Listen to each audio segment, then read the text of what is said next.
समन्ता चक्रवालेषु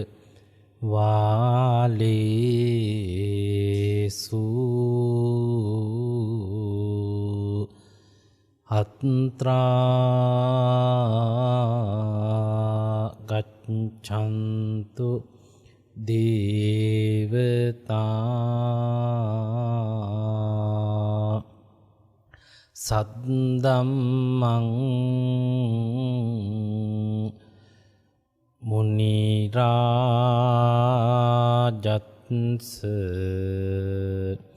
सुनन्तु संग मोक्खदं ධම්මත් සවන කාලෝ අයං බදන්තා ධම්මත් සවන කාලෝ අයං බදන්තා ධම්මත් සවන කාලෝ අයං බදන්තා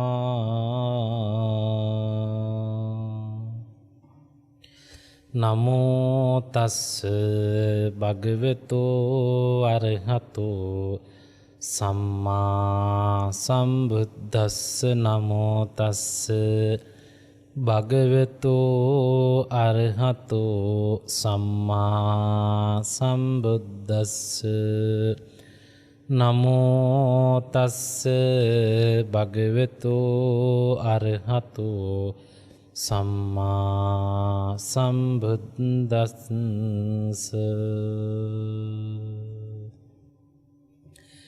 යතා පච්චයං පවත්තමානං ධාතු මත්තමීවිතං යදිදං චීවරං තදුපබුඤ්ජකෝච පුග්ගලෝ ධාතු මත්තකෝ නිස්සත්තෝ නිජ්ජීවෝ සුඤ්ඤෝ සබ්බෝපනායං අජිගුච්ඡනීයෝ ඉමං පෝතිකායං පත්වා අතිවිග්ජිගුච්ඡනීයෝ ජායති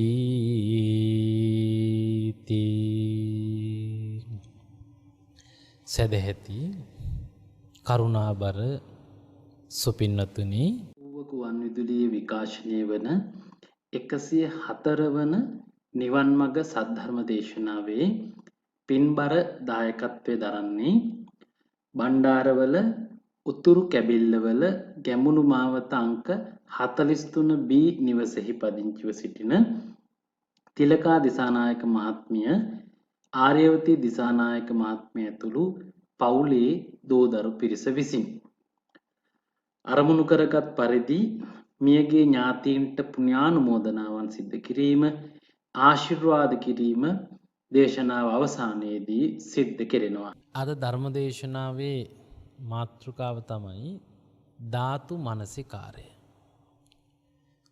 මේ පිළිබඳව අපේ සම්බුද්ධ දේශනාවේ ගොඩක් කතා කරනවා. පිනතුනි විශේෂයෙන් දුකින් මිදීමට අවබෝධ කරගත යුතු යථා ධර්මයේ පිළිබඳව පැහැදිලි කරනකොට සම්බුද්ධ දේශනාවේ ප්‍රධාන මාතෘකාවන් කීපයක් ඒ අතර සුවිශේෂීත්වයට පැමිණ තිබෙනවා. ඉන් එකක් තමයි ධාතු මනසිකාරය කියන මාතෘකාව. ඒ වගේ නාම රූප ධර්ම පිළිබඳව සිදු කරන අධ්‍යයනයන් පංච උපාදානස්කන්ධ ප්‍රපංචකරණය වාගේ ඇතැම් අය කතා කරන්නටත් බය, කතා කරන්නෙත් නැති නමුත් නිවන් දකින්න ඕන නම් අනිවාර්යයෙන්ම තේරුම් ගත යුතු කරුණු හැටියට සඳහන් වෙන කාරණා තමයි මේ මූලික මාතෘකාව. අද දවසේ මං බලාපොරොත්තු වන්නේ පැහැදිලි කරන්නට පුළුවන් සරලම ආකාරයෙන් මේ ධාතු මනසිකාරය පිළිබඳව පින්වත් ඔබට යම් දැනුමක් ලබා දීම. පළමුවෙන්ම අපි මේ මාතෘකාව ගැන කතා කරනකොට මේ මාතෘකාව බුද්ධ දේශනාවේ මොන වගේ තැන්වල කතා කරලා තියෙනවද කියන එක පිළිබඳව යම් ඉඟියක් හෝ ලබා ගැනීම වැදගත්.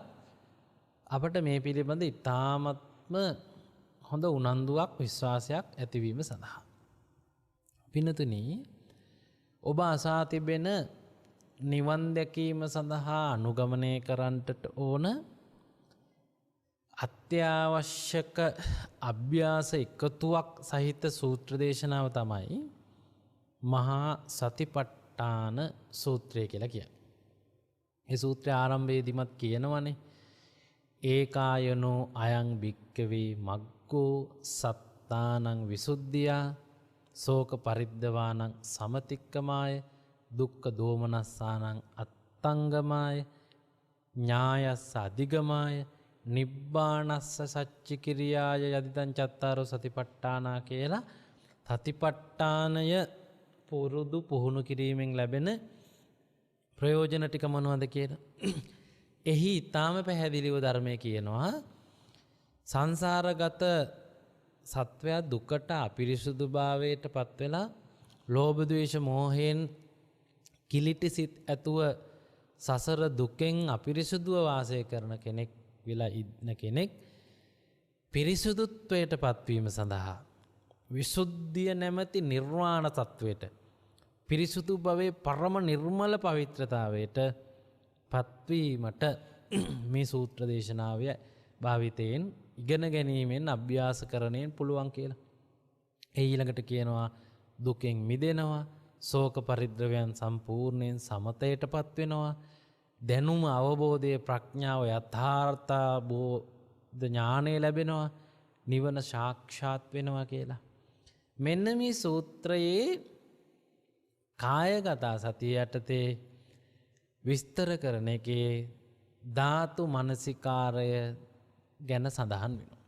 ඒකේ ධාතුන් බෙදෙන හැටි, ධාතුන් හඳුනා ගන්න හැටි, ධාතුන් හඳුනා ගන්න සිද්ධ කරන අභ්‍යාස මොනවද කියලා කායානුපස්සනාවට අයිති පබ්බ 14 කොටසක ධාතු මනසිකාරය කියන කොටස තියෙනවා. ඒ කියන්නේ නිවන් දැකීමට කළ යුතු අභ්‍යාසවල අත්‍යවශ්‍ය අභ්‍යාසයක් හැටියට ධර්මයේ පැහැදිලිව ධාතු මනසිකාරය කියන දේ පැහැදිලි කරනවා. ඊළඟට ඇතැම් ඓතිහාසික ආගමික කතාවල නැත්නම් අපේ බෞද්ධ සාහිත්‍යයේ එන කතන්දරවල ධාතු මනසිකාරයේ වඩලා එක තැන දහස් ගණන් රහත් වුණ ස්වාමින් වහන්සේලාගේ කතාපුවත් කිහිපයකුත් පේන්න තියෙනවා. ධාතුන් පිළිබඳව සිදු කරන ලද අධ්‍යයනය තුළ අරිහත්වය පසක් වූ බව සාක්ෂි හැටියට තියෙන කතාපුවත් කිහිපයක් අපේ ත්‍රිපිටකය තුළ පින්නතුනි සඳහන් වෙනවා. ඊළඟට අභිධර්මයේ අට්ඨාරස ධාතු කියලා ධාතුන් පිළිබඳව විස්තර කිරීමක් කරනවා. ඒකේ ධාතු බෙදෙන ආකාරය වෙනස්. එතනදී ධාතු හැටියට කිව්වේ යම් දෙයක මූලිකම දේ ධාතුවක් හැටියට සලකලා මේ ලෝකය නිර්මාණය වීමේ මූලික පදාර්ථ 18ක්, අභ්‍යන්තර ආයතන 6 ධාතු 6යි, බාහිර අරමුණු 6 තව ධාතු 6ක් 12යි. ඊළඟට මේ හැම එකකම ඇතිවෙන ක්‍රියාකාරකම් කරන බලවේග 6 හෙවත් විඥාන 6යි. ධාතු 18ක් තමයි අට්ඨාරස ධාතු කියලා මේ ධාතු මනසිකාරයේ කොටස්. අභිධර්මයේදී වගේම සමහර සූත්‍රවල මේ ධාතු බෙදීම මේ විදිහට පින්නතුනි සඳහන් වෙනවා. ඊළඟට ධාතු විභංග සූත්‍රය කියලා තියෙන මේ ධාතුන් ඊටාම විස්තරාත්මකව ඒ ධාතුවට ඒ නම යෙදුනේ ඇයිද කියා පවා පැහැදිලි කරමින් සම්බුද්ධ දේශනාවන් තුල අන්තර්ගත වී තිබෙනවා. ඊළඟට අභිධර්ම පිටකේ රූපකාණ්ඩේ රූප විස්තර කරනකොට සතර මහා භූත සතර මහා ධාතු ගැන පින්නතුනි සඳහන් වීමක් තියෙනවා. ඊළඟට ප්‍රතිවේක්ෂණයන් පිළිබඳ සඳහන් කරනකොට මේ ප්‍රතිවේක්ෂා කිරීමේදී අතීත ප්‍රතිවේක්ෂාව කියලා කොටසක් ස්වාමින් වහන්සේලාට බුදුහාමුදුරුවෝ හඳුන්වා දුන්නා. ඒක ඊටාම පැහැදිලිව චීවරය ආහාර ටික පරිභෝජනය කරන නිවස පරිභෝජනය කරන බෙහෙත් කියන ඒවත් ධාතුන් හැටියට සිහිපත් කළ යුතු බව කියනවා. ඒ කියන්නේ යතා පච්චයන් පවත්තමානං ධාතු මත්ත මේ වේතං මේ ටික ධාතු ටිකක් විතරයි. යදිදං චීවරං මේ චීවරය ධාතු මත්තකෝ නිස්සත්තෝ නිජ්ජීවෝ ශුඤ්ඤෝ ධාතු මාත්‍රයක් විතරයි. ඒකේ සත්වයක් පුද්ගලයෙක් නැහැ. ඒකේ ජීවියෙක් නැහැ. ඒක හිස් එකක්. ඒක පිළිකුලට මුහුණ දෙන්නට බලපානවා. ශරීරයට මුසු වීමෙන් තවත් පිළිකුල් ස්වභාවයට පත් වෙනවා කියලා ධාතු ක්‍රියාකාරීත්වයක් පිළිබඳව වෙනදින එතකොට මෙහි විස්තර කරලා තියෙනවා. එතන මේ විදිහට ගත්තම ඔබට පැහැදිලි ධාතු මනසිකාරය කියන ඉගැන්වීම සම්බුද්ධ දේශනාවේ නන් අයුරින් සඳහන් වෙනවා. එතකොට තව එක් තැනක තියෙනවා පඨවි ආපෝ තේජෝ වායෝ ආකාශ විඥාන කියන මේ ධාතුන්ට කියනවා සුද්ධ ධර්ම කියලා. සුද්ධ ධම්මා පවත්තන්ති කියලා ස්කන්ධ ධාතු ආයතන පිළිබඳ පැහැදිලි කරන ගාථාවත් එහි අටුවාවෙත් මේ ධාතුන් වර්ග 6ක ක්‍රියාකාරීත්වය තමයි පුද්ගලයා කියලා පැහැදිලි කිරීම කරලා තියෙනවා. එතන මේ තමයි ධාතු මනසිකාරය පිළිබඳව ඉගැන්වීම. බලන්න එක් අවස්ථාවකදී පුද්ගලයා හැදෙන්න ධාතු 18ක් බලපානවා කියලා අභ්‍යන්තර ආයතන, බාහිර ආයතන සහ විඥාන 6 කියන 18 කතා කරනවා. තව අවස්ථාවක මේ පංච උපාදානස්කන්ධ ඇති වෙන්න බලපාන රූප, ශබ්ද, ගන්ධ, රස, ස්පර්ශ ආදී මේ තත්වයන් ගෝචර කර ගැනීමේ ක්‍රියාකාරීත්වය සිද්ධ වෙනකොට ඇති වෙන පඨවි ආපෝ තේජෝ වායෝ ආකාශ විඥාන කියන මේ ධාතු 6න් පුද්ගලයා නිෂ්පාදනය වෙනවා කියලා සඳහන් කරනවා. මේ අනුව අපිට මේ පිළිබඳව යම් සොයා ගැනීමක් පැහැදිලිව තේරුම් ගැනීම පින්නතුනේ ඊටාම වැදගත්. ඒ නිසා මම අද මෙම දේශනාවේදී ඔබට ඊටාමත්ම කරුණාවෙන් ඊටාමත්ම පැහැදිලි කර දෙන්නට බලාපොරොත්තු වෙන්නේ පින්නතුනේ මේවා වචන විදිහට වචන අර්ථ විදිහට තේරුම් ගැනීමත් ඒ වගේම ප්‍රායෝගිකව මේ කරුණු කාරණාවන් තේරුම් ගැනීම කියන කාරණාව සිදු කිරීම සඳහා ප්‍රායෝගික අභ්‍යාස නැත්නම් භාවිතයන් ප්‍රායෝගිකව තේරුම් ගැනීම සිදු කළ හැකි ආකාර ටිකක් පිළිබඳව තමයි මෙහිදී පැහැදිලි කරන්නේ. මේ කතාව පැහැදිලි කරද්දී මම හිතනවා අපිට වඩාත් වැදගත් සතිපට්ඨාන සූත්‍රයේ කායානුපස්සනාව යටතේ කායගත සතියේ ධාතුන් පිළිබඳව සිදු කරන පැහැදිලි කිරීමේ ප්‍රවේශය ලබා ගැනීම. විනතුනේ ඒක මෙන්න මෙහෙමයි කියන්නේ. මේ ශරීරයේ ශරීර කොටස් 32ක් තියෙනවා. ඒක ඔබ දන්නවා. කෙස් ලොම් නියදත් ආදී වශයෙන් ගත්තාම මේ ශරීරයේ කොටස් 32කින් යුක්ත එකක්. අපි ඒ කොටස් 32ට දාපු පොදු නමක් තමයි ඇඟ කියන්නේ. පෞද්ගලික නම් තමයි ඔබට තියෙන පුද්ගලික නාමය. තනතුරු නාම තියෙනවා අම්මා තාත්තා ගුරුවරයා වෛද්‍යවරයා වාගේ තනතුරු නාම. ඊට අමතරව පුද්ගල නාම හැටියට නිමල් කමල් සිරිමල් විමලවතී කමලවතී කියලා අපි නම් දාගෙන තියෙනවා. මේ කෑලි 32කට නැත්තම් කොටස් 32කට කියන නම. ශරීරය කිව්වේ මොන්නේ මේ කොටස් 32ට. ඊළඟට මේ ශරීර කොටස් සකස් වුණේ මොනවා ගෙන්ද කියලා හොයලා බලනකොට අහුවෙන පළවෙනි උත්තරේ තමයි ආහාර පාන වලින්. ඔබේ ඔය සියලු ශරීරාංගපාංග සකස් වුණේ පින්නතුනේ ඔබ කෑවම. ඔබ දන්නවා මව් කුසෙහි දරුවෙක් බිහිවීම සකස් වීම කියන කාරණාව පිළිබඳව සංයුක්ත නිකායේ යක්ක සංයුක්තේ ඉන්දක සූත්‍රයේ බුදුහාරංග විවරණයක් තියෙනවා.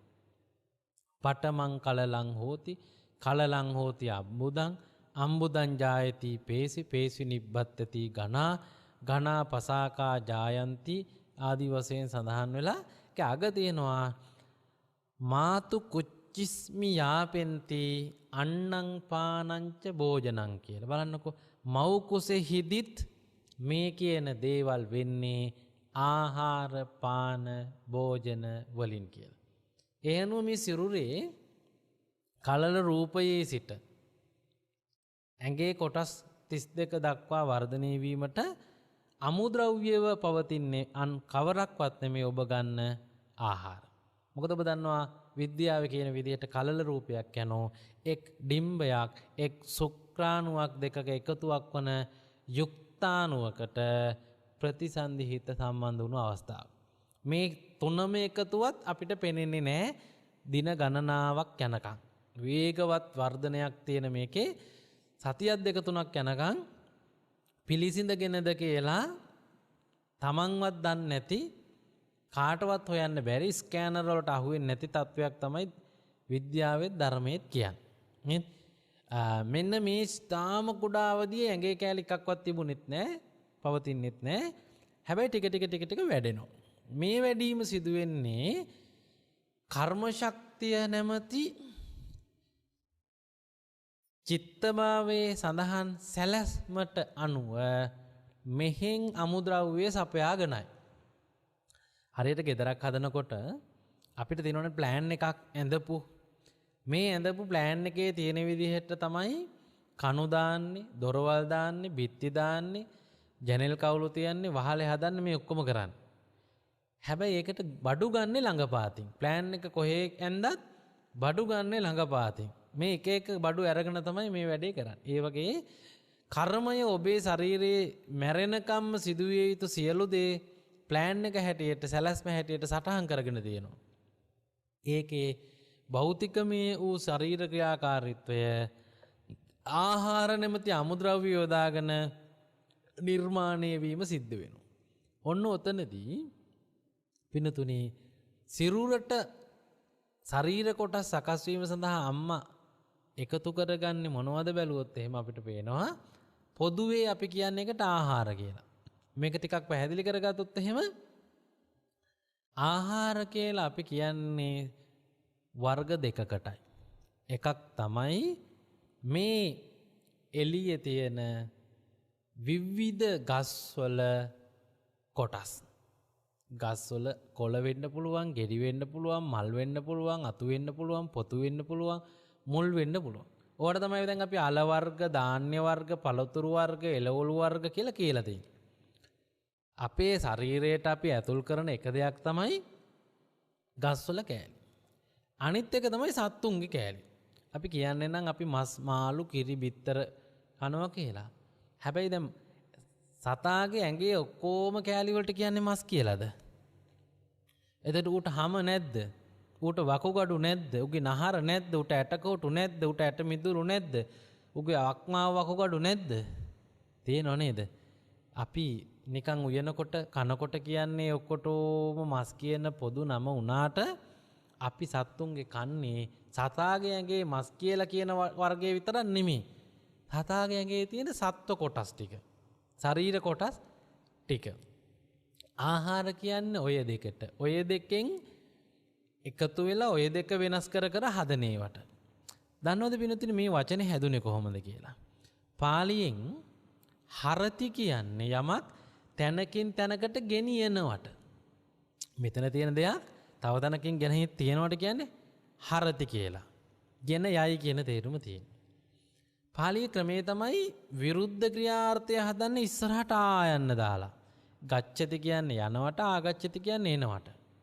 මේ වගේ මෙතනදිත් තියෙන හරති කියන්නේ ගෙනියනවා, ආහරති කියන්නේ ආපස්සට ගෙන එනවට. යම් තැනක තිබූ දෙයක් අප වෙත ගෙනල්ලා දාගන්නවට කියන්නේ ආහරති කියලා. යම් තැනක තියෙන දෙයක් අපි තුමු කෑම මේසේ මොකක් හරි භාජනයක කෑම පෙට්ටියේ පිඟානේ මොකක් හරි අංගෙම පිට තියෙන දෙයක් ගෙනල්ලා ඇතුළට දාගන්නවට කියන්නේ ආහාරති කියලා. ඕකේ ක්‍රියාර්ථය අයින් වෙලා නාම පදාර්ථය එන්න ක්‍රියා ප්‍රත්‍ය අයින් කරපුවාම තියන්න කියන පාලි ක්‍රියාපත්‍ය නාම පදයක් හැදෙනවා. ගෙනවිත් තැබූ දේ කියන තේරුම සහිත. ඒ වචනේ තමයි ආහාර කියන වචනේ. ඒතර ආහාරති කියන ක්‍රියාපදයෙන් හැදිච්ච නාම පදේ තමයි ආහාර. තේරුම මොකද්ද? පිටත තිබිලා ගෙනල්ලා තැබූ දේවල්. ඔබ කනවා කියලා කරන්න පින්නතුනේ එහෙම එකක් නේ. මේසේ හරි කඩේක හරි පිඟානක හරි තියෙන දෙයක් කටෙන් බඩ ඇතුළට දානවා, ගෙනල්ලා එහෙම තැම්පත් කරනවා. එතකොට ඒක ඇඟේ කෑලි බවට පත් වෙන්න ක්‍රියාකාරීත්වයක් යනවා. මෙන්න මේ ගෙනවිත් තබලා තියෙන පින්නතුනේ හොඳට මතක තියාගන්න. එක්ක ගස්වල කෑලි, එක්ක සත්තුන්ගේ කෑලි. තවදුරටත් හොයන්න ගියොත් එහෙම සත්තුන්ගේ ඇඟේ කෑලි හැදුනේ මොන වගේන්ද කියලා අන්න එතනදිත් මුලකට අපිට යන්න පුළුවන්. ඔබ විද්‍යාවේදීත් ඉගෙන ගත්ත පාඩමට. ඒ මොකද්ද? සියලුම ආහාර ජාලවල මුල්ම පුරුක ශාකයක් කියලා අපි පොඩි පන්ති වලදී ඉගෙන ගත්තනේ නේද? මේ සතාගේ ඇඟේ කොටස් සතා හදාගත්තේ මොන වගේන්ද බැලුවමත් ඇත්තම ඇත්තයි ඌ කාලා තනකොළ. ඌ කාලා පැලෑටි. ඌ කාලා ඕනනම් තව එක සතෙක් ඒ සතා කාලා මොකක් හරි පැලෑටියක්. එහෙන් බලපුවාම නිෂ්පාදකයා කියන්නේ කවුද? හැම වෙලේම ශාකයා. එහෙමනම් ඔබ ඊටා හොඳට දැනගන්න ඕන ඔබේ ඇඟේ දුවනවා නම් යම් ශක්තියක්, ඔබේ ඇඟේ තියෙනවා නම් යම් අමුද්‍රව්‍යයක්, ඔබේ ඇඟේ තියෙනවා නම් යම් මොනවා හෝ අංශු වර්ගයක්, ඒ පින්නතුනේ අන් කිසිවක් නෙමෙයි මේ සත්ව ශරීර කොටස් වල තිබුණු අමුද්‍රව්‍ය.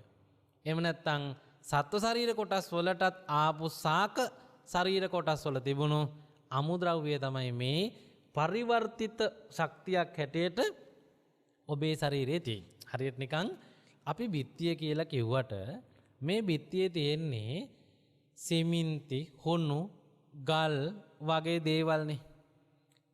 මේ ගලත් හොඳට බැලුවොත් එහෙම ඒකේ වැලි කැටි, සිමින්ති, ගල් කෑලි වාගේ වන තියෙන්නේ. අපි එක එක නම් පස්සේ කියනවා ඒකට හඳුනා ගැනීමට. හැබැයි මූලික අමුද්‍රව්‍යයට ගියොත් මේකේ තියෙන්නේ අර මේකට එකතු කරපු අමුද්‍රව්‍යමයි. දැන් පේන්නේ නෑ සිමින්තිද වැලිද ගල්ද මේ ගල් කොඩුද මේකේ තියෙන්නේ කියලා. දැන් පේන්නේ ලස්සන බිත්තියක්. සමහරට චිත්‍රයක් ඇඳලා අලවලා නම් අපිට පේන්නේ එහෙම බිත්තියක්. දැන් ඒක දියැලක් වෙන්න පුළුවන්. දැන් ඒක ලස්සන කැලෑවක පින්තූරයක් වෙන්න පුළුවන්. නමුත් ඇතුලේ තියෙන්නේ මේ බිත්තිය හැදෙන්න එකතු වෙච්ච අමුද්‍රව්‍ය. ආන් ඒ වාගේ මෙතනදී අපි ඔබට පින්නතුනි පැහැදිලි කරන්න කැමති ඔබේ ශරීරයේ සකස් වුනේ මොන වගේන්ද ඇහුවොත් ඒකට ඔබට දෙන්න තියෙන එකම උත්තරය තමයි ආහාර වලින්. සබ්බේ සත්තා ආහාරත් ටිතිකා. සියලු සත්වයන්ගේ පැවැත්ම මේ ආහාර මත. අමුද්‍රව්‍ය දානකම් දාන ප්‍රමාණයට දාන වර්ගයට අනුව තමයි ඇඟේ පැවැත්ම. මේ හින්දා තමයි තෙල් වැඩියෙන් කෑවොත් ඇඟෙත් තෙල් වැඩි. පැණිරා වැඩියෙන් කෑවොත් ඇඟෙත් සීනි වැඩි. පිටි වැඩියෙන් කෑවොත් ඇඟෙත් ඒවා වැඩි. අපි කන්නේ ප්‍රෝටීන් නම් ඇඟෙත් ඒවා වැඩි. අපි බොන්නේ මොනවා හරි නම් ඒවත් ඇඟේ වැඩි. මොකද මේ අමුද්‍රව්‍යයයි අමුද්‍රව්‍යයෙන් හැදිච්ච දේවලුයි අතර සම්බන්ධතාවයක් තියෙන නිසා. ඔන්න ඔය ටික කොහොම මතක තියාගෙන ආය අපි මුලට යන්න. සිරුරේ කොටස් සකස් වුනේ ආහාර වලින්. මේ පරිශ්‍රණයේදී අපි හොයාගන්න. ආහාර කියන්නේ සත්ව කොටස් හෝ ශාක කොටස්. ඒකෙත් මුල හැම විටම සාකයකින් පටන් ගත්ත ජාලයක්. එහෙමනම් ඔබට ඔබේ ඇඟේ තියෙන ඇත්තම කුඩාම අමුද්‍රව්‍ය හොයන්න දැන් තව පියවරක් තියන්න වෙනවා. ශාකවල කොටස් හදාගන්නේ මොනවා එකතු කරගෙනද? ශාකවල අවයව හදාගන්නේ මොනවාගෙන්ද? මේක ඔබ දන්නවා. මේක කුඩා දරුවන් පවා දන්නවා කොහොමද වෙන්නේ කියලා. අපි කතා කරමු. පිනුතුනි කොස් ඇටයක් මහ පොළවට දැම්මම මේකේ මුල් ඇවිල්ලා කඳක් ඇවිල්ලා කොළ හැදිලා මේක පැලයක් බවට පත් වෙන්න මොනවද අත්‍යවශ්‍ය? වී ඇටයක් අපි දැම්මම දැන් වී ඇටයක් කුඹුරට දැම්මම පැලවෙනවා. ටයිල් එකක් උඩට දැම්මම පැලවෙන්නේ නැහැ. වී මිටි ගහලා තිබ්බට පැලවෙන්නේ නැහැ. හැබැයි වී පැලවෙන විදිහක් තියෙනවා. මොනව තිබුණමද? මේක සියලුම පැලවීමට අදාළ ක්‍රමය. සියලුම පැල වර්ග පැලවෙන්නේ මෙහෙම. මූලික අවශ්‍යතා ටිකක් තියෙනවා. ඔබ දන්නවා වී වලට පැලවෙන්න බිත්තර වී හදාගන්න විදිය. වී අරගෙන පොඟලා මොකක් හරි එක අතුරලා උඩින් වහලා තියෙනවා. ඒ කියන්නේ මේකට ඕන තෙතමනය එහිඳ පෙඟෙව්වා උඩින් වහලා තියෙනවා. මේකට ඕන රස්නේ උෂ්ණත්වය ඕන කරනවා. ඒත් හුලනුත් ඕන වාතාශ්‍රය. මේ ටික එකතු වුණාම තමයි වී ඇට එන්නේ. ඔය වගේ කොස් ඇටෙත් පැලවෙන්නේ තෙත තැනක දාපුවාම. හුලං එන්න ඕන, අවුව වැටෙන්න ඕන. නේ මේකෙන් ගෙඩි හැදෙන්නෙත් එහෙම වුණාම. පිනුතුනි ඔබ හොඳට මතක තියාගන්න සෑම බීජයක්ම පැලයක් බවට පත් වෙන්න අවශ්‍යයි මූලික අවශ්‍යතා කීපයක්. එකක් තමයි පසෙන් අවශ්‍ය ශක්තිය. පොළව කියලා අපි කියමු. අනිත් එක තමයි ඉරෙන් අවශ්‍ය ශක්තිය. අපි දැනට ඉරේලිය කියලා කියමු.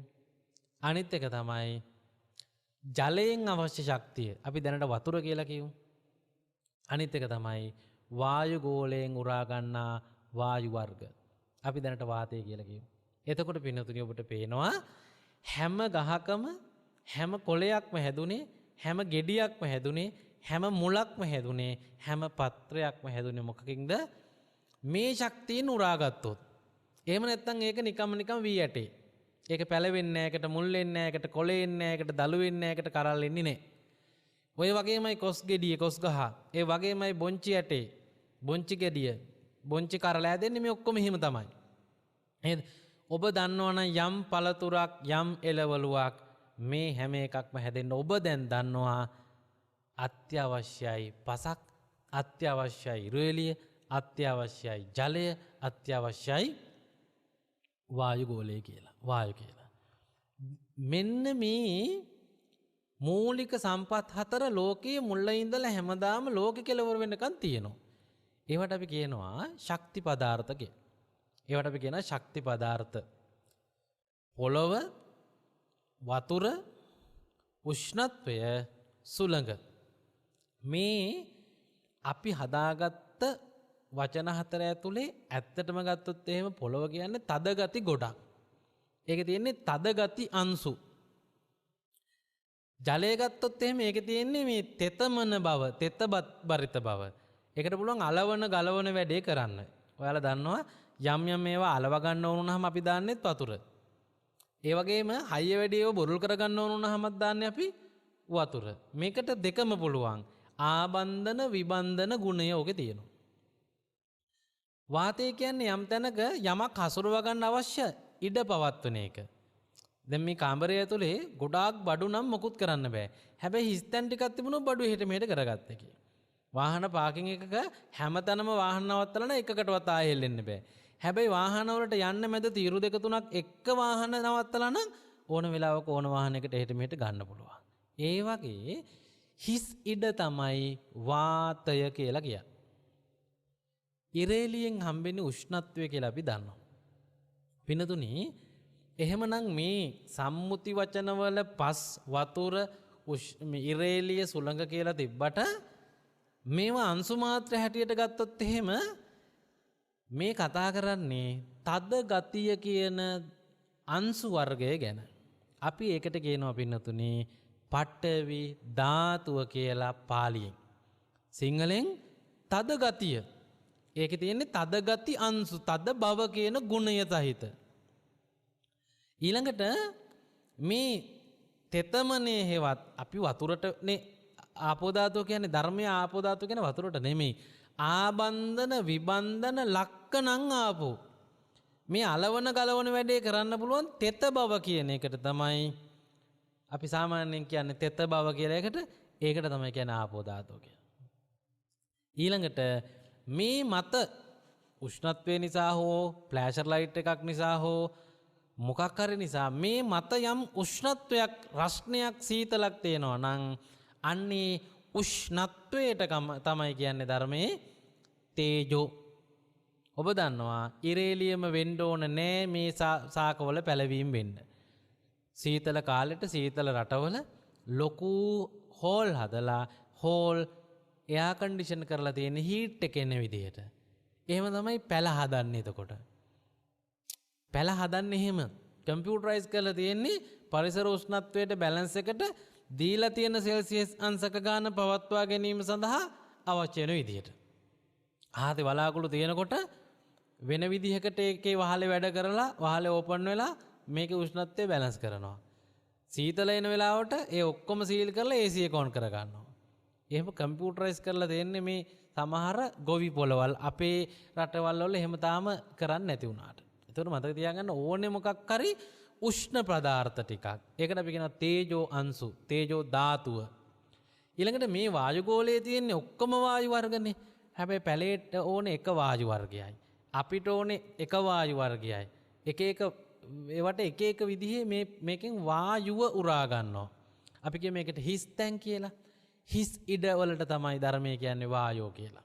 එහෙමනම් පැලයක් හැදෙන්නේ ඇත්තටම ගත්තොත් එහෙම පස් වතුර ගිනි සුළං එකතු වෙලා නෙමෙයි. මේ කියන අංශු මාත්‍ර ටික එකතු වෙලා. ගස්වල පස් නෑනේ මොන ගහ කැපුවත්. හැබැයි ගස්වල තද ගතිය තියෙනවා. ගස්වල වැක්කිරෙන්න වතුර නෑනේ කොයි ගහ කැපුවත්. හැබැයි ගස්වල තෙත බරිත බව තියෙනවා.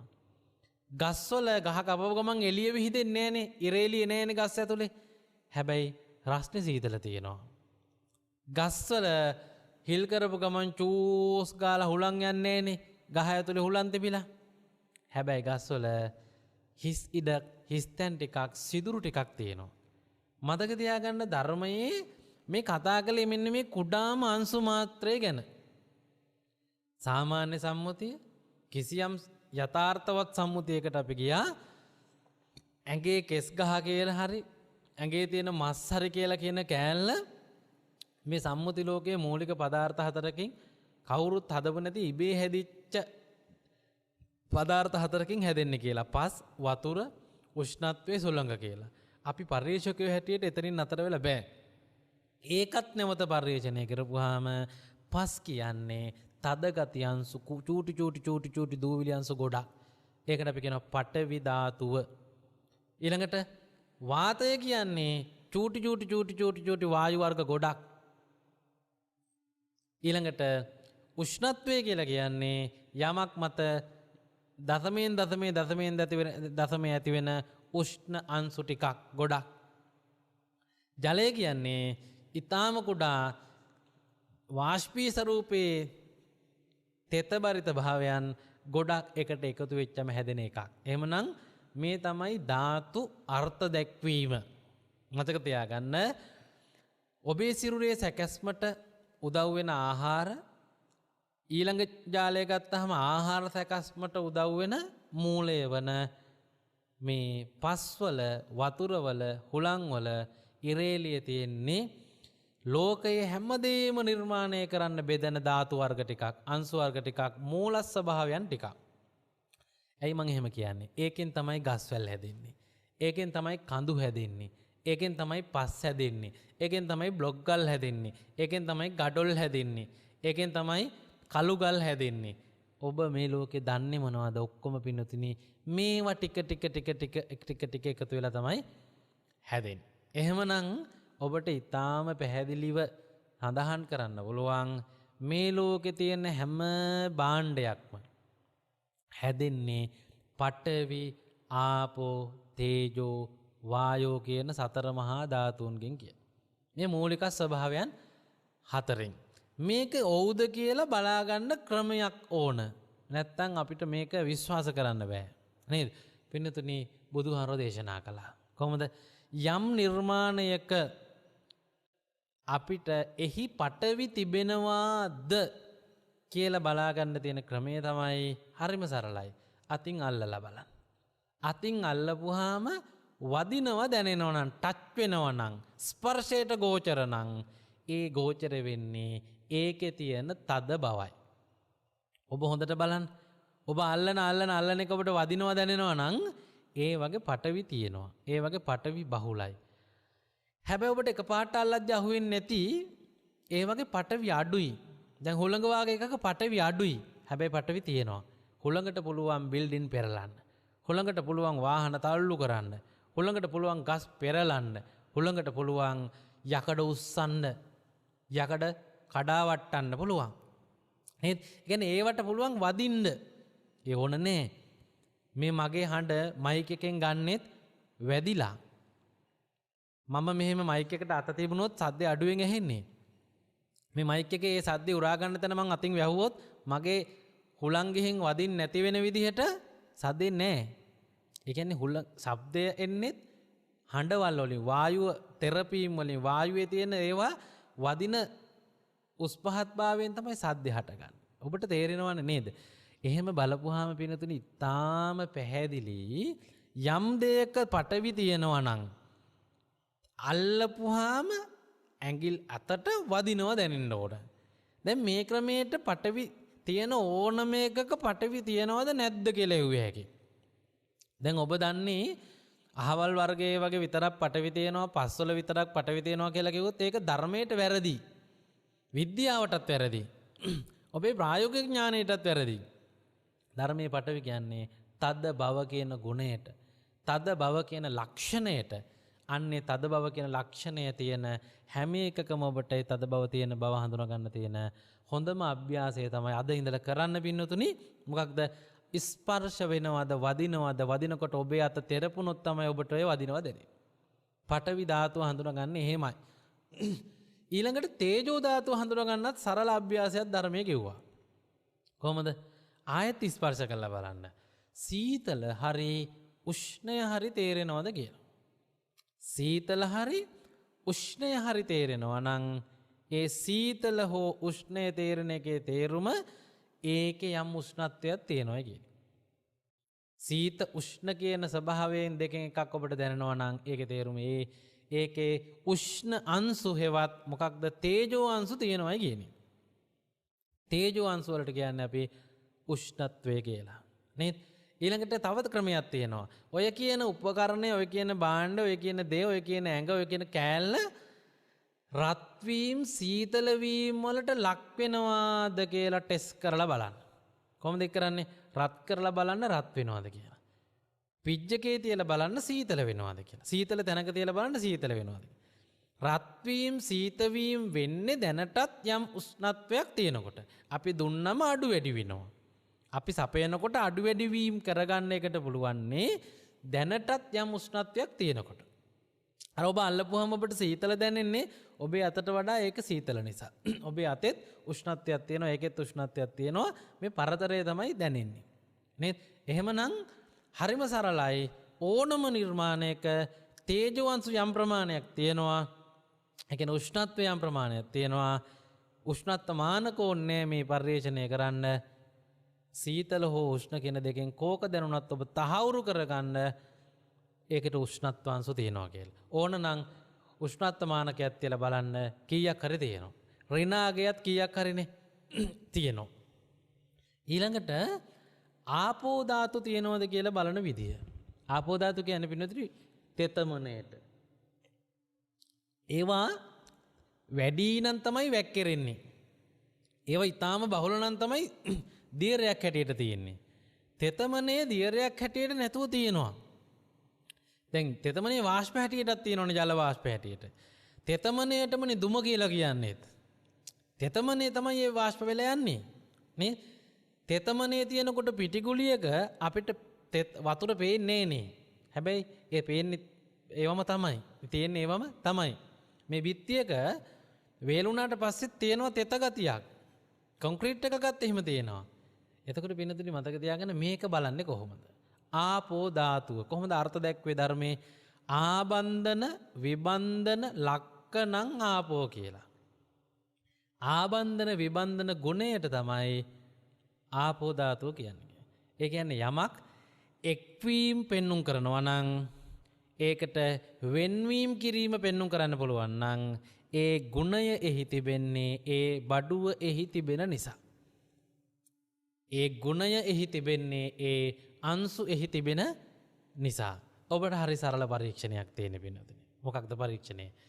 ඔබට පරීක්ෂා කරන්න ඕන එක වෙන්වීම එක්වීම වලට ලක් වෙනවද බලන්න. වෙන් වෙන්නේ කොහොමද? එක්ක ඉරුණම, එක්ක දෙකට කඩලා, එක්ක කපලා, එහෙම නැත්නම් වතුර වගේ එකක් බිඳුව බිඳුව හලලා පුළුවන් අපිට වෙන් කිරීම කරගන්න. නේද?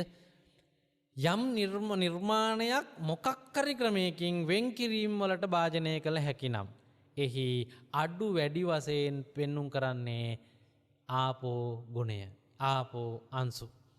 ඉතාලේසියෙන් වෙන් කර හැකිනම් ආපෝ වැඩිමේ වතුර වාගේ ඒවා. දියර ඕනම එක්ක බලන්න ඉතා ඉක්මනින් වෙන් කිරීම කළ හැකි.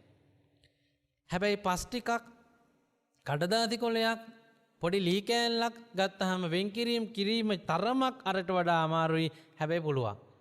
එයි ඒව අතර තියෙනවා වෙන් කිරීම කළ හැකි අංශු වර්ගයේ. ඒ හින්දා ලිහිල් වෙලා වෙන් වෙලා ගියා. නේද? පස් ටිකක් හයියට තියෙනකොට වතුර ටිකක් දාලා වෙන් කරන්න හදනකොට වෙන් වෙන්නේ මොකක් හින්දාද? මේ වෙන් කිරීම කරලා දෙන අංශු වර්ගය නිසා. පෙට්ටි ටිකක් විසිරිලා තියෙනකොට විසිරෙන එක නවත්තන්න වතුර ටිකක් දාපුවම එක්ුණේ මොකක් නිසාද? වතුර වාගේ තියෙන මේ ආපෝ ධාතුව නිසානේ. එහෙමනම් මේකත් ඉගෙන ගන්න. මොකක්ද ආපෝ ධාතුව කියලා කියන්නේ? වෙන්වීම එක්වීම වන ගුණයට, ඒ ගුණයක් ධාතුවක් කියන්නේ ගුණයක්. ඒක යමක තියනවද බලන්න තියෙන්නේ. එම ගුණය භාණ්ඩය තුල ප්‍රදර්ශනය වෙනවද? අන්තර්ගතද කියලා හරිම ගැඹුරු පරිශ්‍රණයකින් පරිශ්‍රණය කරන්න ඔබට පෙනෙනවා ඔව් කියලා. ඔව් කියලා පේන ඕනම එක් වරදක් නැහැ තේරුම් ගත්තට ධර්මයේ කියන ආපෝ ධාතුව තියෙනවා. ආපෝ ධාතුව පැහැදිලිවම තියෙනවා. ඊළඟට වායෝ ධාතුව. වායෝ ධාතුව කියලා කියන්නේ පින්නතුනේ මේ නිෂ්පාදනයේ අභ්‍යන්තරයේ ධාතු තියෙනවනේ දැන් තුනක්. පඨවි, ආපෝ, තේජෝ කියලා. ඔය අංශු මාත්‍ර ඇතුලේ චූටි හිස් තැන් තියෙනවා. අන්නේ හිස් ඉඩට තමයි වායු ප්‍රමාණය නැත්තම් වායෝ අංශු ප්‍රමාණය කියලා කියන්නේ. මේ හතරම එකතු වෙලා තමයි ඒ භාණ්ඩේ හැඩ, ඒ භාණ්ඩේ ගුණ, ඒ භාණ්ඩේ අනිත් ඒවා හැදිලා තියෙන්නේ. නේද? එතකොට නිකන් මතක තියාගන්න අපි සාමාන්‍ය ව්‍යවහාරයේදී වායුව කියනවා වාතයට. නමුත් ධර්මයේදී වායෝ ධාතුව කියන්නේ වාතයට නෙමෙයි. වාතය කියන්නේ ජල වාෂ්පත් තියෙන, දූවිලි අංශුත් තියෙන, වායු වර්ගත් තියෙන ඒ වායු දූවිලි අංශු මතට වැටිච්ච උෂ්ණත්වයක් තියෙන, සීතල උෂ්ණත් තියෙන එකක්. ඒ කියන්නේ වාතය කියන්නේ පඨවි ආපෝ තේජෝ වායෝ කියන අංශු හතරේම ඊටාම කුඩා ප්‍රමාණයේ බැගින් එකතු නිර්මාණයක් කියලා තමයි ධර්මයේදී කියන්නේ. විද්‍යාවේදීත් කියන්නේ. නේද? මේ ගොඩේ සාමාන්‍ය භාෂාවේදී ඒ වායුව කියන්නේ වායෝ ධාතුව කියලා වාතයට වායෝ ධාතුව කිව්වට ධර්මයේදී එහෙම කියලා නෑ. මේ දැනුම හරි වැදගත් ඔබට ගොඩාක් දේවල් වෙනස් කරගන්න ජීවිතේ පිළිබඳව. ඊළඟට පින්නතුනි කොහොමද එහෙමනම් යම් නිෂ්පාදනයක නිෂ්පාදන අභ්‍යන්තරයේ හිස් ඉඩ තියෙනවද කියලා එළියෙන් මනින්නේ. මේක දැනගත්තොත් නේ අපිට හරි ධාතු මනසිකරණය කරන්න පුළුවන් වෙන්නේ නේද? හරිම ලේසි. මොකක්ද? හුලං ඇතුලේ වැඩි නම් ඒක අපි ඔබනකොට ඇතුළට එබෙනවා. ඇයි? එබෙන්න ඉඩ ඇතුලේ තියෙන නිසා. හිස් තැනක් ඉඩ තියෙන නිසා. තලනකොට තැලෙනවා. මොකක් හරි අපි ගත්තොත් එහෙම ලීයක් ඔබනකොට එබුන් නැති වුණත් තලනකොට තැලෙනවා නම් ඒ තැලෙන්නේ ඒක ඇතුලේ හිස් තැන් තියෙන නිසා. දැන් අමු ලීයක එහෙම තියෙනවා. පස්වල එහෙම තියෙනවා. මේ පොළවේ සිමෙන්තිය උඩ එහෙම ඇතුලේ තියෙනවනේ වැලි කැට අතර හිස් තැන්. ඒකට ලොකු මිටියකින් ගැහුවොත් පොඩ්ඩක් බහිනවනේ. හිස් තැන් වලට තමයි බහැලා තියෙන්නේ. මතක තියාගන්න. වායෝ ධාතුව අධිකතර බහුලයි නම් නැමෙනවා. අපිට හරවන පැත්තට නමන්න පුළුවන්. දැන් බලන්න ඔය මයික් එකක ස්ටෑන්ඩ් එකක කැමරාවක ස්ටෑන්ඩ් එකක අපිට එහෙට මෙහෙට චලනය කරන්න පුළුවන් කොතනින්ද? අංශු දෙක අතර හිස් ඉඩක් තියෙන තැනින්. ඔයාලගේ ඇඟේ ගත්තාම එක එක හන්දි වලින් ඔයාලට එහෙට මෙහෙට හොල්ලන්න පුළුවන් අත ඇඟපත. කොහොමද? අංශු අතර හිස් තැන් තියෙන එක. ඕක ඊටාම කුඩා මට්ටමකට ගත්තාම ඇඟේ කොහේ හරි චූටි චලනය වීමක් වෙන්නේ ඒ චලනය වීමට ඉඩ කඩ ඇතුලේ තිබුණම. මේකට කියන්නේ වායෝ අංශුන්ගේ අන්තර්ගතය කිය. එහෙම තමයි මේ මස් පිම්බෙන්නේ, ලේ ගමන් කරන්නේ, උස යන්නේ, හුස්ම ගන්නේ, මේ ලේ ගමන් ගලා යන්නේ, ලේ ආය උරා ගන්නේ. මේ ඔක්කොම වෙන්නේ මේ වායු ධාතුවේ උදව්වෙන් කියලා තමයි ඔබ අහලා තියෙන්නේ ධර්මයේ කියන්නේ විද්‍යාව පිළිගන්න. එහෙමනම් සාමාන්‍යයෙන් මේ ධාතු හතර ඔබට තේරුම් ගන්න පුළුවන් නම් පින්නතුනේ ඔබ විශිෂ්ටයෙක්. ඔබ බොහෝ ගැඹුරු ඥානයක් තියෙන ප්‍රඥාවන්තයෙක්. ඔබට ධාතු ගැන ඉගෙන ගන්න පුළුවන්. හැබැයි ධාතු දැනෙන්න සලස්ස ගන්න ටිකක් බුද්ධිය ඕන. ධාතු හතරේ නම් හතර පාඩම් නැති උපාසකම්මලා නෑ. පාඩම් නැති පොඩි ළමයි නෑ. පාඩම් නැති දහම් පාසල් ළමයි නෑ. ඔය කවුරුත් පඨවි ආපෝ තේජෝ වායෝ කියලා වචන කියනවා. හැබැයි මතක තියාගන්න ඒකේ ප්‍රඥාවට යන්න. ප්‍රඥාව කියන්නේ ප්‍රත්‍යක්ෂය. ඔබට දැනෙන්න ඕන. දැන් මේ තමයි ඒක දැනගන්න තියෙන හොඳම ක්‍රමය. කොහොමද? ඔබට පුළුවන් යමක් පඨවි ආපෝ තේජෝ වායෝ වලින් සමන්විතද කියලා මේ දේශනාව අහපු මොහොතේ සිට දැන් හරියට පරිශීලනය කරන්න. පඨවි කොහොමද පරීක්ෂා කරන්නේ? අහු වෙනවද බලලා. ආපෝ කොහොමද පරීක්ෂා කරන්නේ? එක්වීම වෙන්වීම සිද්ධ වෙනවද කියලා බලලා. තේජෝ කොහොමද පරීක්ෂා කරන්නේ? රස්නේ සීතල දෙනවද? එහෙම නැත්නම් රත් වීම සීතල වීම වලට ලක් වෙනවද කියලා හඳුනාගෙන. වායෝ කොහොමද පරීක්ෂා කරන්නේ? මෙන්න මේ හතර බලන්න. නැමෙනවද? එබෙනවද? තැලෙනවද? ඔය තුනම නොවන සමහර ඒ වගේ යමක් ඇතුල් කළාම ඒක ඇතුළට கிඳා බහිනවද? බිත්තියේ වායෝ ධාතුව තියෙනවා පින්නතුනි. බිත්තියේ තියෙන වායෝ ධාතුව ඔබට නැමෙනවද බලන්නත් බෑ, එබෙනවද බලන්නත් බෑ. හැබැයි බලන්න ක්‍රමයක් තියෙනවා. ඇණයක් කරන් බිත්තියට ගහන්න ඇණේ බිත්තිය ඇතුළට බහිනවද බලන්න. නේද? ඔය වගේ වායෝ ධාතුව අඩු තැන්වල මොකක් හරි එකක් දැම්මම ඇතුළට යමක් බහිනවා නම්, கிඳා බහිනවා නම් ඒකේ තේරුමත් එය ඇතුළට බහින්න ඉඩක් ඇතුළේ තිබුණා කියනවා. දැන් ජලය වාගේ එක්ක වායු තියෙනවා. දැන් ජලය කියන්නේම H2O නේ. හයිඩ්‍රජන්, ඔක්සිජන් වායු වර්ගවලටනේ වතුර කියන්නේ. හැබැයි අපිට මේකේ වායුව පේන්නේ නෑනේ. හිස්තැන් පේන්නේ නෑනේ. වෙනතුරි ගල් කැටයක් අරගෙන දාලා බලන්න. වතුර ඇතුළට ගල් කැටේ බහිනවා. ඇඟිල්ල දාලා බලන්න. පෑනක් දාලා බලන්න. මේකට ඇතුළට යන්න පුළුවන් හිස් ඉඩක් වතුර ඇතුළේ තියෙනවා. අන්න ඒකට කියන්නේ වායෝ ධාතුව කියලා. එහෙමනම් මෙන්න මේ හතර තේරුම් ගන්න පුළුවන් නම් ඔබට සම්මුතිය සහ පරමාර්ථය කියන දෙකක් තියෙන ඒවා තේරුම් ගන්න පුළුවන්. ඒ වගේ පරමාර්ථය මොකක්ද කියලා තේරුම් ගන්න පුළුවන්. ඊළඟට මෙතනදී තව කොටසක් ඔබ එකතු කරගන්න. කවදාවත් අපේ ඇහැට පෙනෙන්නේ නෑ ධාතු. පඨවි ආපෝ තේජෝ වායෝ පේන්නේ නෑ. ඒක තේරුම් ගන්න පුළුවන්නේ හිතට. හිතෙන් මේක තේරුම් ගන්න උදව් කරගන්න පුළුවන් අපිට ශරීර අවයව. ඒක තමයි අර ස්පර්ශයෙන් තේරුම් ගන්නවා ගෑවෙන එක වෙන්නේ, තේරුම් ගන්නවා තද ගතිය තියෙන්නේ කියලා. සීත උෂ්ණ වෙන්නේ තේරුම් ගන්නවා තේජෝ තියෙන්නේ කියලා. නේද? මේ ඉන්ද්‍රිය ගෝචර නැති මේ පඨවි ආපෝ තේජෝ වායෝ වල ඉන්ද්‍රිය ගෝචර දේවල් ටිකක් තියෙනවා. ඒ කියන්නේ ඔබ මම ඔය කියන ඕනම දෙයකට අයිති ඒවා බලපුවාම අපි හිතමු මේ ගහක් ගන්නකො මොකක් හරි අඹ ගෙඩියක්. මේකේ ඔය කියන ධාතු හතරම ඔබට හොයන්න පුළුවන්. අතට අහු වෙනවා, සීතලක් හෝ උෂ්ණයක් තියෙනවා. ඊළඟට ඒකේ එබෙන ගතියක් තියෙනවා, වායෝ තියෙනවා. ඊළඟට මේකේ ඇතුළේ ඉස්ම තියෙනවා, තෙතමනේ තියෙනවා. පඨවි ආපෝ තේජෝ වායෝ වල එකතුවක්. ඒ කියන්නේ මේක හැදුනේ අර පස් වලින් පඨවි අරගෙන, වාතයෙන් වායෝ අරගෙන, උෂ්ණත්වයෙන් තේජෝ අරගෙන, ජලයෙන් ආපෝ අරගෙන වෙන්න ඇති. කොහොමරි මේකේ හතරම තියෙනවානේ. ඔය හතරම පෙනුන්නේ නැති වුණාට මේකේ තියෙනවා ලක්ෂණ හතරක්. මොනවද? පිනොතින් හොඳට මතක තියාගන්න මේ කතාව. පඨවි ආපෝ තේජෝ වායෝ හතරම එකතුන් තුල ප්‍රදර්ශනය වෙන නැත්නම් මතු වෙන නිර්මාණය වෙන ලක්ෂණ හතරක් ගැන සම්බුද්ධ දේශනාව කියනවා. ඒ එකක් තමයි පාට. ඒ වගේ තව එකක් තමයි ගන්ධ සුවඳ, ගන්ධය. ඒ වගේ තව එකක් තමයි රසය. ඒ වගේ තව එකක් තමයි ඒ ටික එකතු වෙලා හැදුණු ගුණයක්, ඕජෝ ගුණයක්. බලයක් කියලා අපි කියමු. ඒකට හිමි බලය. මේ හතරට අපි කියනවා ලක්කන හතර නැත්නම් ලක්ෂණ හතර. මොන වගේ ලක්ෂණද මේ? ධාතුන් හතර එක්තැන්ව පිහිටපුවාම තියෙන ලක්ෂණ. වර්ණ, ගන්ධ, රස, ඕජා. මේ අතර අන්තර් සම්බන්ධයක් ධර්මයේ කතා කරනවා. මොකක්ද? වර්ණය හැදෙන්නේ පඨවි, ආපෝ, තේජෝ, වායෝ එකතු වුණු ප්‍රමාණවලට සාපේක්ෂව. ගන්ධය හැදෙන්නේ අරක එකතු වුණු අංශු ප්‍රමාණවලට සාපේක්ෂව. රසය හැදෙන්නේ අරක එකතු වුණු අංශුවල ප්‍රමාණයට සාපේක්ෂව.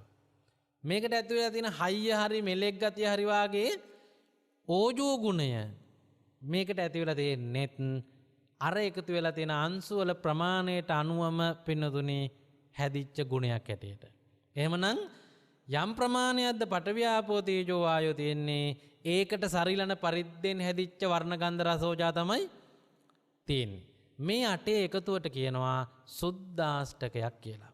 ධාතු මනසිකාර අභ්‍යාසයේදී, භාවනාවේදී නිවන් දැකීමේ ඊටාම ගැඹුරු අත්‍යවශ්‍ය ඥානයක් වන ධාතු මනසිකාරයේදී ඉගෙන ගන්න ඕන වැදගත් දෙයක් මම මේ කිව්වේ. එකක් ධාතු හඳුනා ගැනීම, අනික ධාතුන් එකතු වෙලා තියෙන තැනක තියෙන ධාතුන්ට අමතරව තියෙන ලක්ෂණ හතර. තව වැදගත් දෙයක් තියෙනවා. ඒ තමයි මේ අට කොතනකවත් එකක් වෙනම බලන්න බෑ. එකක් වෙනම පිහිටන්නේ නේ. මේ අට එකතු වෙලා තියෙනවට ධර්මයේ කියනවා නමක්. ඒ තමයි අඤ්ඤමඤ්ඤ ප්‍රත්‍ය. එකිනෙකට හැම වෙලාවෙම මේ කට්ටිය මිශ්‍රයි. පඨවි ධාතුවට තනියෙන් නිෂ්පාදනයක් හදන්න බෑ. ඒකේ තියෙන අංශු අලවන වැඩේ කරලා දෙන්න ආපෝ ඕන. ඒකේ පැවැත්ම තීරණය වෙන්න උෂ්ණත්වය ඕන, තේජෝ. ඒකේ නිර්මාණය, වර්ධනය වීම, පිරිහීම ඒව වෙන්න වායෝ ධාතු. එහෙමනම් ඔබට තේරුම් ගන්න තියෙනවා පින්නතුනි මෙන්න මේ වැදගත් කරුණ. මේ ලෝකයේ වර්ණ තියෙන හැම එකකම මොනව ඇතිද? ඔබේ තර්කය දැන්. වර්ණ තියෙන හැම තැනකම පඨවි, ආපෝ, තේජෝ, වායෝ, ගන්ධ, රස, ඕජා අනිත් හතමත් තිබිය යුතුමයි. ගන්ධ තියෙන හැම තැනකම පඨවි, ආපෝ, තේජෝ, වායෝ, වර්ණ, රස, ඕජා ඔක්කොම තියෙන්න ඕන. ඕජෝ ගුණයන් තියෙන හැම තැනකමත් පඨවි, ආපෝ, තේජෝ, වායෝ, වර්ණ, ගන්ධ, රස තියෙන්න ඕන. ඇයි? එකක් තනියම තියෙන්නේ නැහැ. ඒ හින්දා ඔබට අඹ ගෙඩියේ රසක් තියෙනවා, සුවඳක් තියෙනවා, පාටක් තියෙනවනේ. මේකේ කාපුහාම බඩ පිරෙන, දිව පිනා යන ඕජෝ ගුණයකුත් තියෙනවනේ. තද ගතියයි, තෙතමනයයි, උෂ්ණත්වයයි, වායෝ ගතියයි තියෙනවනේ. ඔබ මතක තියාගන්න කනවා කියලා බඩට දාලා තියෙන්නේ මේ අටක්. සුද්ධාෂ්ටකයක් තමයි ගිලලා තියෙන්නේ. මොනවා කෑවත් මතක තියාගන්න දැන් මේ මොනවා කෑවත් ඔබගේ ඇත්තටම ශරීරගත කරපු අංශු වර්ග ටික මොනවද? පඨවි, ආපෝ, තේජෝ, වායෝ, වර්ණ, ගන්ධ, රස, ඕජා. දන්නවද තව කතාවක්? මේ අංශු එකක වටිනාකම කීයද බුදුහාර කිව්වා? ශුන්‍යෝ බිඳුවයි. එකක වටිනාකම, එක අංශුවක වටිනාකම කීයද? බිඳුවයි. එතකොට අපි හිතමු අඹ ගෙඩිය හැදිලා තියෙන්නේ පඨවි අංශු 25යි, ආපෝ 25යි, තේජෝ 25යි, වායෝ 25යි කියලා 100 හැදෙන්නේ. බිඳුවේ ඒවා 100ක් එකතු වුණාම ඇත්ත අගය කීයද? බිඳුවමයි. අපි හිතමු දැන් තව කොස් වගේ එකක් හැදලා තියෙන්නේ පඨවි ධාතු 60ක් විතර එකතු වෙලා අනිත් ඒවා ඉතුරු 40 වෙලා කියලා. හැබැයි මේ පඨවිත් බිඳුවේ අංශු, ආපෝත් බිඳුවේ අංශු, තේජෝත් වායෝත් එහෙමයි. ඇයි ඒ ලෝකේ ස්වභාවික ඒවට කවුද සල්ලි ගණන් කරේ? සල්ලි ගණන් දැම්මේ මිනිස්සු වන අපි මිසක් ඒවට ඇත්තට අගයන්නේ. ලෝකය බිඳුවේ අගයෙන් යුක්ත අංශු වලින් යුක්තයි. ඒ හින්දා පින්නතුනේ පරමාර්ථයේදී කියනවා මෙහෙම කතාවක්. මොකක්ද? යමක් පඨවි, ආපෝ, තේජෝ, වායෝ, වර්ණ, ගන්ධ, රස, ඕජා වලින් සමන්විත නම් එහි සැබෑ අගය වන්නේ අංශු බිඳුවමයි, වටිනකම බිඳුවමයි කියලා. ඒක තමයි බුදුහාම කිව්වේ ශුන්‍යෝ අගයෙන් ශූන්‍යයි මේවා. දැන් ඔබට තියෙන කාර් එක වටින්නේ බිඳුවයි වුණා නම් හැප්පුණාම ඔබට දුකත් බිඳුවයි නේද? හැබැයි බිඳුවක් වටින කාර් එක ගැන ඔබ ලක්ෂ 25ක් වටිනකම තියනවා කියලා යම් මුලාවක් යම් රැවටීමක් යම් මොකද්දෝ එකක් වෙලා හින්දා නේද හැප්පුණාම ලක්ෂ 25ක දුකක් දැනුනේ. ඔය වගේ බිඳුවක් වටින ඇඟක වටිනකම බිඳුව බව හිතන්නේ නැතුව ඒකට වටිනකම ඉතාම ඉහලින් දාපු හින්දා නේද ඔබට කුරුලෑවක් ආවත් හීරීමක් වුණත් කැලලක් ඇති වුණත් තුවාලයක් වුණත් දුකක් දැනුනේ. ඔය වාගේ මැණිකක් ගලක් මැටල් කෑල්ලක් කියලා වෙනසක් තියෙනවද? සැබෑ ආගේදී මේ ඔක්කොම බිඳුවේ ඒවා. ඒ හින්දා රහතුන් වහන්සේට ඔය කෝක කැඩිලා බිඳිලා නැති වෙලා ගියාත් දුක බිඳුවයි. ඔබට ඔබ තෝරාගත්ත ප්‍රමාණයට අනුව දුක වෙනස්. අපි ඔබට කියනවා ධාතු මනසිකාරය ඇතුළේ මේ ගැඹුරුම තැනට ඔබට එන්න පුළුවන්. ඔබ තේරුම් ගන්න ඕනේ ඉස්සරෝම ධාතු හඳුනා ගන්න ඉගෙන ගැනීම. දෙවනියට ධාතු ගැන ඉගෙන ගන්න. ධාතු ගැන බුදුහාරෝ කියන පළවෙනි බණව තමයි මේ 8 එකට තියෙන්නේ.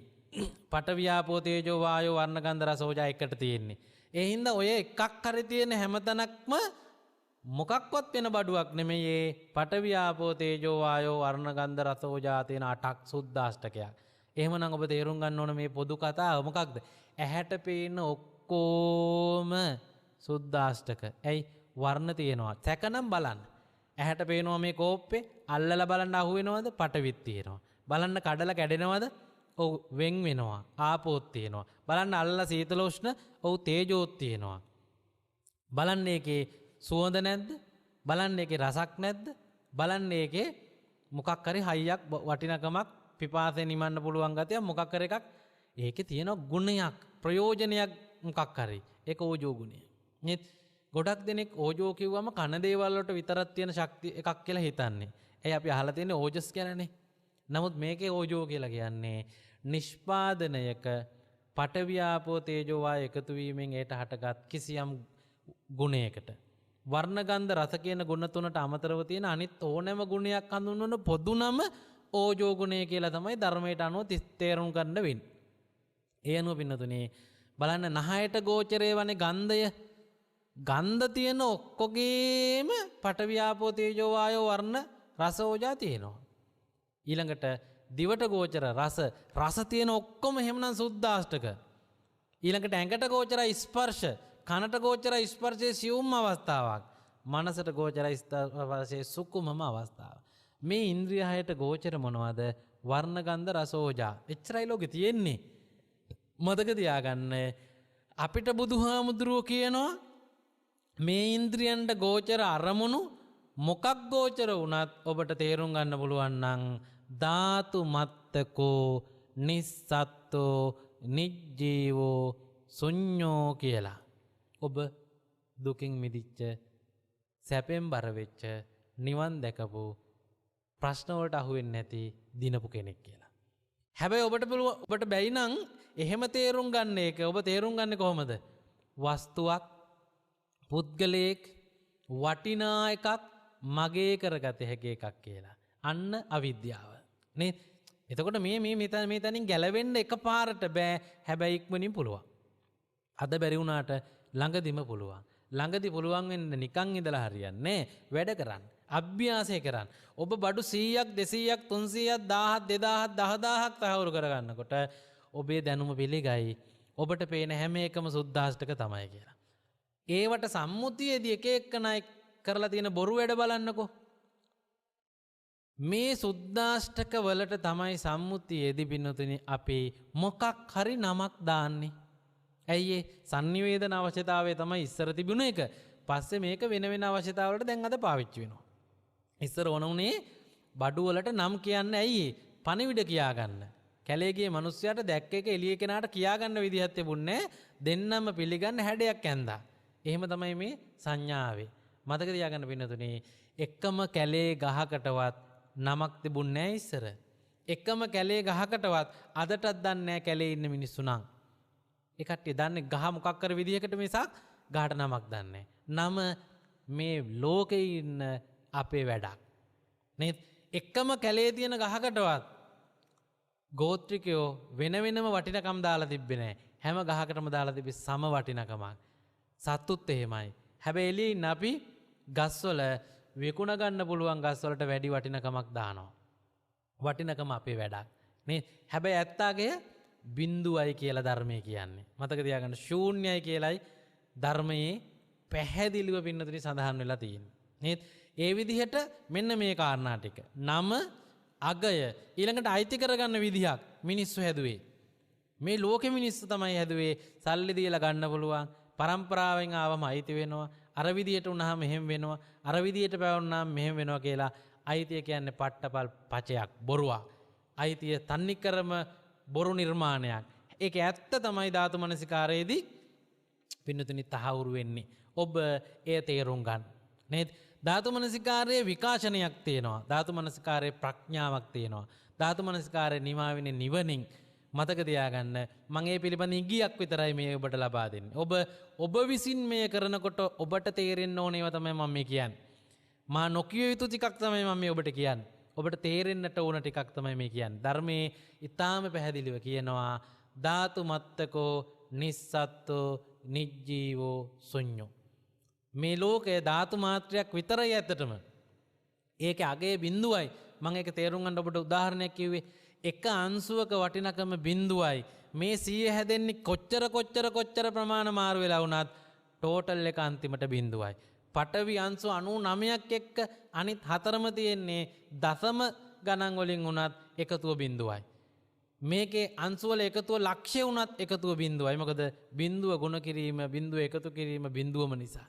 ඒ හින්දා බුදුහාරු පැහැදිලිව මතක් කළා සම්මුතිය තුල තමයි වටිනකම කියන බොරුව තියෙන්නේ. අයිතිය කියන බොරුව තියෙන්නේ. සම්මුතිය ඇතුලේ තමයි නාමකරණය කියන බොරුව තියෙන්නේ. ඒ තුනට රැවටිච්ච එකටයි අපි අවිද්‍යාව කියන්නේ. අවිද්‍යාව ප්‍රහීන කරගන්න එහෙමනම් ධාතු මනසිකාරය කියන්නේ ප්‍රඥා භාවනාවක්. මේ ප්‍රඥා ටීවී එකේ වැඩිපුර ඔයාලා අහන බණවල ධර්මයේ ගැඹුරු ප්‍රඥාවන්ත කොටස අහන්න ලැබෙනවා. ධර්ම දේශනා තුල බුදුහාරෝ දේශනා කරපු සත්‍ය අවබෝධ කරගන්න අවශ්‍ය දැනුම මේ තුල ඊටාම පැහැදිලිව තියෙනවා. එතකොට මේ සතර මහා ධාතුන් ගැනනේ මම මතක් කළේ. මීට අමතරව ධාතු දෙකක් ගැන ධර්මයේ කතා කළා. එකක් තමයි ආකාශ ධාතුව. ආකාශ ධාතුව විස්තර කරන්නේ මෙහෙමයි. පඨවි ආපෝ තේජෝ වායෝ හෝ විඥාන ධාතුව කියන කිසිවක් නැති විට එහි පවතින හිස් ඉඩට කියන්නේ ආකාශ ධාතුව කියලා. දැන් මේකේ පුංචි පන්ති වල ඉස්කෝලේදී ඉගෙන ගන්නවා විද්‍යාවේ රික්තකය කියලා එකක්. මොකුත් නැති හිස් තැනක් කියලා. මොකුත්ම නැති හිස් ඉඩකට කියන්නේ රික්තකයක් කියලා. අන්න ඒ වගේ එකක් තමයි මේ ආකාශ ධාතුව කියන්නේ. අපි කියන අහස නෙමෙයි. මේ කෝප්පේ තියෙන තැන කෝප්පේ නොතිබ්බනම් එතන මොකුත් නැහනේ. වාතයක් නැහනේ. මොකුත් නැති එකට කියනම. එතකොට ලෝකෙ මෙහෙම කියනවා. හිස් තැන් තිබිච්ච තැන් වල තමයි මේ තියෙන මොන හරි තියෙන්නේ කියලා. ඒ ඉතින් ඔක ධර්මයේ කියන්නේ කොහමද?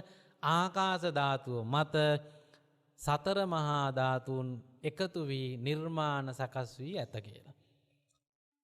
භෞතික දේවල් වල තියෙන්නේ ওই ධාතු පහ විතරයි. පුද්ගල භාවය ගැන කතා කරනකොට පුද්ගල භාවය තියෙනවා තවත් විශේෂිත වූ ධාතු වර්ගයක්. ඒකට කියනවා විඥාන ධාතුව කියලා. එහි නිෂ්පාදන මූලය වන්නේ පිනුතුනි කර්ම බලය. කර්ම බලය විසින් නිෂ්පාදනය කරපු ක්‍රියාකාරී ගුණයකට තමයි කියන්නේ විඥානය කියලා. එතකොට ඒක පුද්ගල භාවයක් නෙමෙයි. ඒ හින්දා ඒකට ආත්මය කියන්න බෑ කියනවා. ආත්මය කියන්නේ නෑ කියනවා. ඒකත් මේ කරන්ට් එක වගේ. මේ කරන්ට් එක බලයක්නේ. ඒකට කරකවන්න පුළුවන්නේ. ඒකට රස්නේ කරවන්න පුළුවන්නේ. ඒකට කූල් කරවන්න පුළුවන්නේ. ඒකට මේ වගේ තව ගොඩාක් දේවල් කරවන්න පුළුවන්නේ. බලයක්, ශක්තියක්, විඥානයත් ඒ වාගේ එකක් කියලා දැනට ගන්න. අපි මේ පිළිබඳ ඉස්සරහට ඉදිරි දේශනවල වැඩි විස්තර කතා කරනවා. නේද? දැනට විඥානය කියන්නේ ලෝකයේ මූලික බල ශක්ති විශේෂයක් හැටියට ගන්න.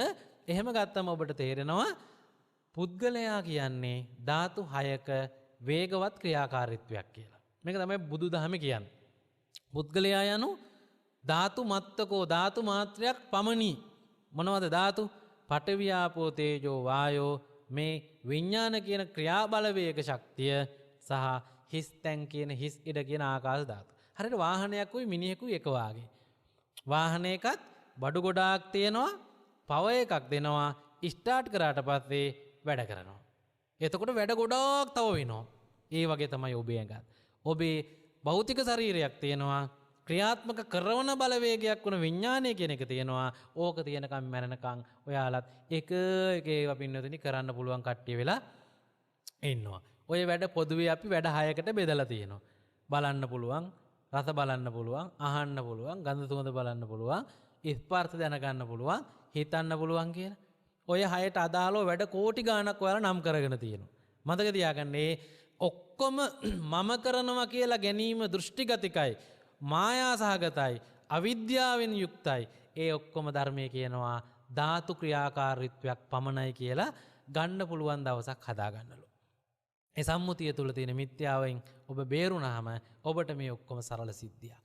හරියට වාහනයක් ස්ටාර්ට් කරා ඕෆ් කළා වගේ එකට වඩා වැඩියම ඉපදිලා මැරිච් එකක් ඇතුළේ ඔබට පේන්නේ නැහැ.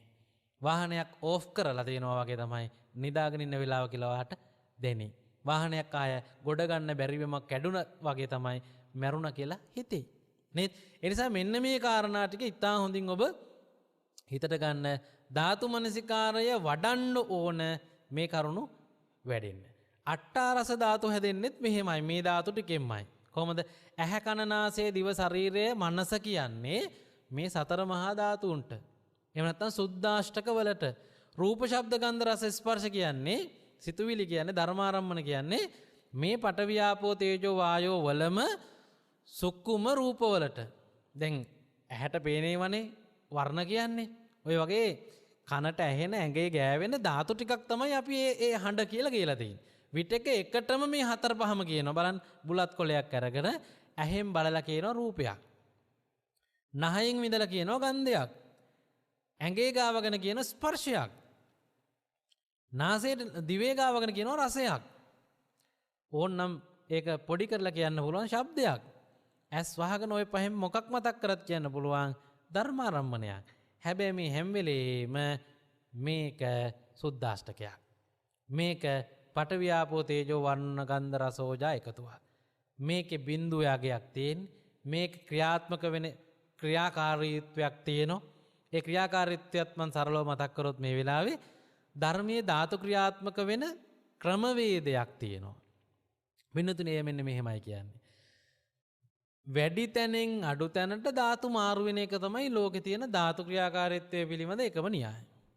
ඔබ තිබ්බොත් එහෙම රස්නෙක්කුයි තෙතෙක් මේ ටිකක් රස්නේ අඩු එක්කුයි එක ළඟ මොකද වෙන්නේ? රස්නේ වැඩි එකෙන් රස්නේ අඩු එකට රස්නේ ගිහින් දෙක බැලන්ස් වෙලා නතර වෙනවා. ඔයාලා වතුරට දැම්මොත් අකුරු කෑල්ලක් මොකද වෙන්නේ? වතුරට දැම්මොත් පස් ටිකක් මොකද වෙන්නේ? අර පඨවි ධාතුව වතුරත් එක්ක යම් ප්‍රමාණයකට ඇවිල්ලා බැලන්ස් වෙලා නතර වෙනවා.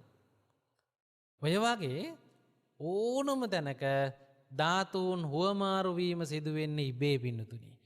මම හිතන්න ඕන නේ. මම කියන්න ඕන නේ. මම කරන්න ඕන නේ. මං කාපුවාම මගේ ඇඟේ ඒවා දිරන්න. ඒක ධාතු වැඩ කරන ඉබේ වැඩ කරන සිස්ටම් එකට වෙනවා.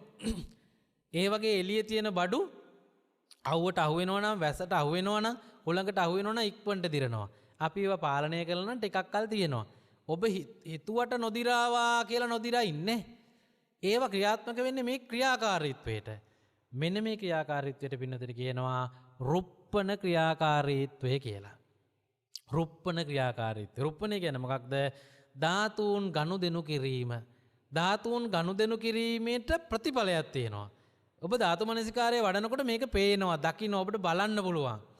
ඒ ධාතු මනසිකාරය කරන්න අර විද්‍යාවේදී ඉස්කෝලේදී ඔබ කරේ අඩි රූලක් රත් කළා අල්ලපුවාම ඔබේ රෝම උද්ගමනය වුණානේ. පොඩියට කඩලා දාපු කොළ කෑල්ල ටික උඩට මේ පියාඹුවා වගේ වුණානේ. මේ මොනවද වෙන්නේ? ධාතු එහෙට මෙහෙට පනිනවා. මේක විද්‍යාවේ පාඩම් වල ඉලෙක්ට්‍රෝන හුවමාරු වීම ගැන කතා කරනවානේ. මේක තමයි ධර්මයේ කිව්වේ රුප්පණය කියන වචනෙන්. මතක තියාගන්න, අපිට ධර්මයේ කිව්වම මේවා එච්චර අගයක් නැහැ. විද්‍යාව කිව්වම ඒවා හරි අගෙයි. විද්‍යාව අපෙන් අහුලගෙන චූටි කෑලි ලොකු කරලා කියන කට්ටියක් ඉන්න එකක්. මතක තියාගන්න, බුද්ධ දේශනාවේ ඒකේ මූලික හරේ ගැඹුරට කතා කරලා තියෙනවා. මේ අපිට කියලා දෙන්න තේරෙනකොටත් වඩා ගැඹුරට. ඔබ හොඳින් හිතන්න. ඒ නිසා මොකද්ද මේ රුප්පණයෙන් තේරුම් ගන්න තියෙන යථාර්ථය? ඒ හින්දා තමයි පින්නතුනි බඩු වල තියෙන ಗುಣ වෙනස් වෙන්නේ. ඒකට ධර්මය කියන්නේ අනිත්‍යතාවය. ධර්මයේ උගන්වන අනිත්‍යතාවය දකින්න නම් අපි ඔබට කියනවා ඔබ ධාතු මනසිකාරය හරියට වඩන්න ඕන. මොකද එතකොට තමයි ඔබට පේන්නේ තෙතට තිබ්බ එක වියලුනේ කොහොමද? රතු පාටට තිබ්බ එක කහ පාට උනේ කොහොමද? සුදු පාට එක පාට ටික ටික අඳුරු පාට උනේ කොහොමද? ලා පාට තිබිච්ච දැල්ල තද කොළ පාට උනේ කොහොමද? සිවියක් වගේ තිබිච්ච පොත්ත රළු ඝන එකක් බවට පත් උනේ කොහොමද? සිනිදුවට තිබිච්ච ඇඟ රැලි වැටුනේ කොහොමද? ධාතු මනසිකාරයේ වැඩුව කට්ටිය මේවට ප්‍රශ්න අහන්නේ. ඒ කට්ටියට මේවට ප්‍රශ්න නැහැ බින්දුවනි. මොකද ඔවුන් දකින්න එකක් මේක. ධාතු මනසිකාරයේ හොඳින් වඩන කෙනෙක්ට රුප්පණ ක්‍රියාකාරීත්වය වැටහෙනවා. රුප්පණේ හොඳින් තේරුම් ගන්න කෙනෙක්ට අනිත්‍යතාවයේ පින්නතුනි දැක ගන්න පුළුවන් වෙනවා, අවබෝධ කර ගන්න පුළුවන් වෙනවා. ඒ විතරක් නෙමෙයි. ධාතු ක්‍රියාකාරීත්වයේ සිදුවෙන මේ ස්වයංක්‍රීය ක්‍රියාකාරීත්වය දැක්කම අපි ආත්ම සංඥාවෙනුත් ගිලිනවා. මම ලොකු වෙනව නෙමෙයි මේක ඉබේ වැඩ කරනවා. මම මහත් වෙනව නෙමෙයි කාපුවාම එහෙම වෙනවා. මම හිතලා දුක් වුණා, මම හිතලා ලෙඩ වුණා නෙමෙයි, මට ලෙඩ හැදුණා, මම ලෙඩ හිතලා හොඳ කරගත්තත් නෙමෙයි. මේ ඔක්කොම ක්‍රියාකාරීත්වයන් නේ. මේ සුද්දාෂ්ටකවල ධාතුන්ගේ ක්‍රියාකාරීත්වයක් පමණක් ඇත කියලා බුදුහාරෝ දේශනා කළා නේද? ඔබ අහලා ඇති කම්මස්සකාරකෝ නත්ති, කර්මයක් තියනවා කරන්නෙක් නැහැ. විපාකස්සච නවේදකෝ, විඳීමක් තියනවා විඳින්නෙක් නැහැ. සුද්ධ ධම්මා පවත්තන්ති, මේ කියන ධාතුන්ගේ ක්‍රියාකාරීත්වයක් පමණයි තියෙන්නේ.